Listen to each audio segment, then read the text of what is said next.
My story briefly starts with a really young relationship at 16. Married at 20, always a high achiever. I graduated from college with a 4-year degree in 2 years. I definitely wasn't a slacker, but maybe fooled us too that I could do everything. Fast forward, 2 kids, so we find what we think is the perfect place to raise kids. Pound Ridge, northern Westchester, has 2 to 4 acre lots, beautiful homes, long driveways, very country-like. I mean, turkeys cross the road. Great little schools, everything is great. So it's a bucolic, perfect world. I thought being here was going to make everything perfect, but it didn't. Flowers and an emotional letter addressed to the Dim family outside their Pound Ridge home. There are new developments in the case of a gruesome killing that shook a wealthy neighborhood north of New York City in January. The first article I see is where a husband has killed his wife and 2 kids.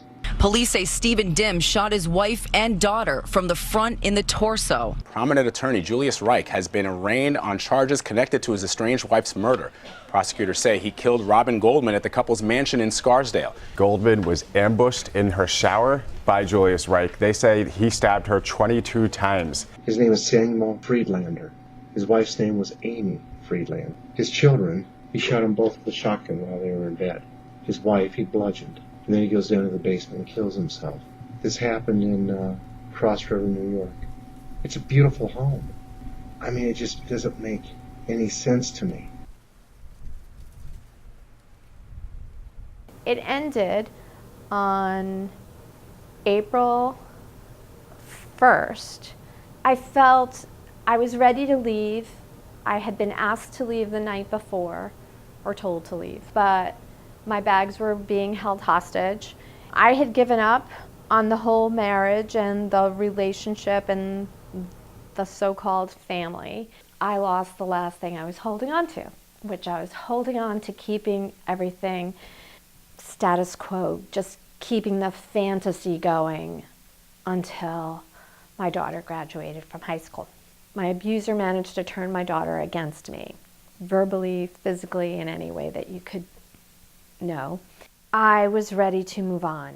So on this fateful day, I was asked to do a task to do a bunch of phone calls for him, and otherwise my bags weren't going to be given up. So I handled everything that was being requested of me, and then I was told, no, you're not leaving. You can't go. So I knew that my time was up and I had to make a run for it.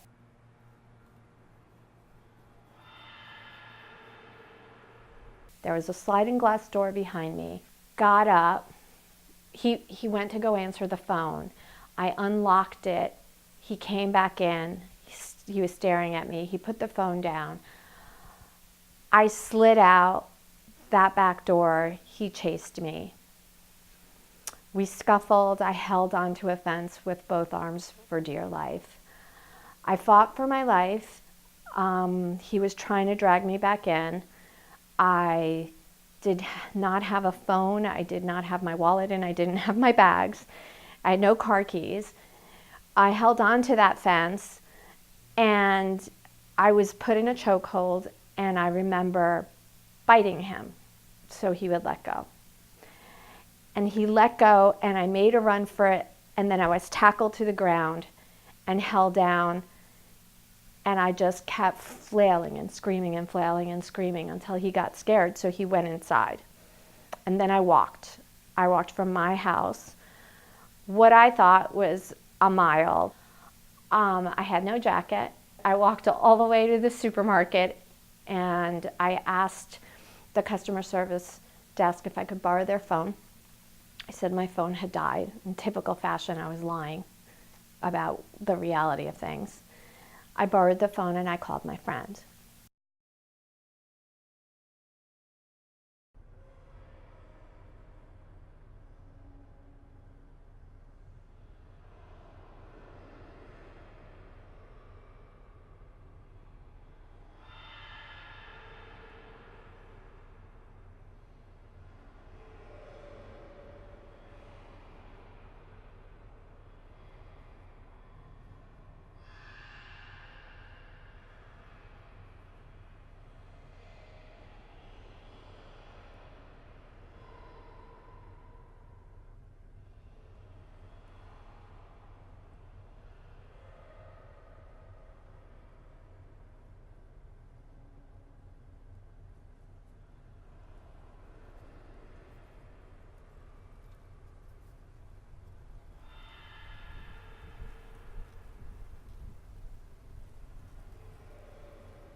I smothered who I truly was for so long that this is just all new. And I wanted to make a change for people, and that's when I realized that I could do that. I could do that by helping myself, and then after helping myself and giving myself the voice and empowering myself to talk, that I could help other people. I've met somebody who, without losing themselves, can make you feel cared for, and the thought of you ever being less not only never crosses their mind, but it's not a thought that crosses your mind.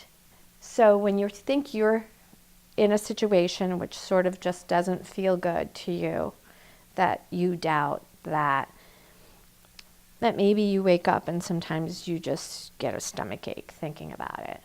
Think long and hard, and don't be afraid to make a change if you can. Get out of it, because you're worth a hell of a lot more than you think.